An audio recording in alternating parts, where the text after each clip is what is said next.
মা আমি তোমাকে কিছু দেখাতে চাই, কিন্তু তুমি কোনো কথা বলবে না। কিন্তু মা, কি হয়েছে? কিছু না, তুমি শুধু চুপচাপ দেখো।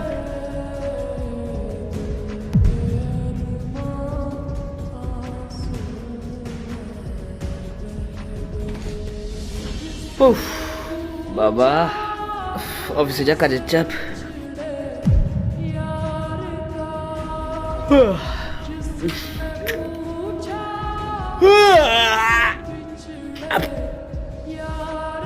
আয় আমার কোলে এসে বস। না না না না না না, কোলে না, তুই আমার মাথায় এসে বস। সরো দিকে।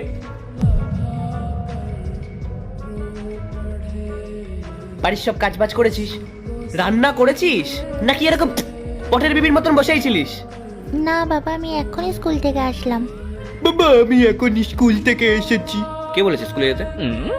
আমি বলেছি স্কুলে যেতে? কি হবে তো পড়াশোনা করে? সেই তো বড় বাড়িতে গিয়ে হাতা খুন্তি রাখতে হবে।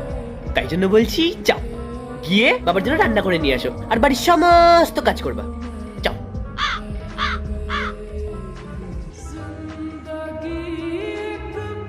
বাবা তুমি কিন্তু আমার সাথে ঠিক করছো না। কোন দিন দেখবে আমি মাকে সব বলে দেবো, তারপর দেখবে মা তোমাকে ছেড়ে দেবে। ও বাবা, আমার তো খুব ভয় করছে। না না মা, এরকম করতে নেই, মাকে কিচ্ছু বলো না। হ্যাঁ, তুই কি ভাবছিস তোর মা তোর সব কথা বিশ্বাস করবে? হ্যাঁ শোন, তোর মা না আমার কথায় ওঠে বসে, তুই গিয়ে বলবি আর তোর মা বিশ্বাস করে নেবে। যা গিয়ে আমার জন্য খাবার বানা। বাবা আমি তো তোমাকে বললাম আমি সবে স্কুল থেকে আসলাম। দেখো বাবু, মুখে মুখে তক্ক করতে নেই, তুমি তো খুব ভালো করেই জানো। আর বাবার মুখে মুখে যদি কেউ তক্ক করে তখন বাবার মাথাটা কত গরম হয়ে যায়, তুমি তো খুব ভালো করেই জানো। তাই জন্য বলছি, যাও গিয়ে বাবার জন্য খাবার বানাও আর বাড়ির সব কাজ করবে, ঠিক আছে? যাও। ঠিক আছে বাবা, আমি বাসন মেজে দেবো, আমি খাবারও বানিয়ে দেবো।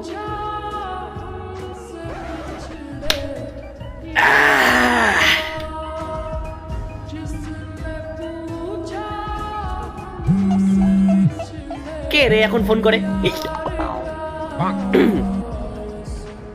হ্যালো।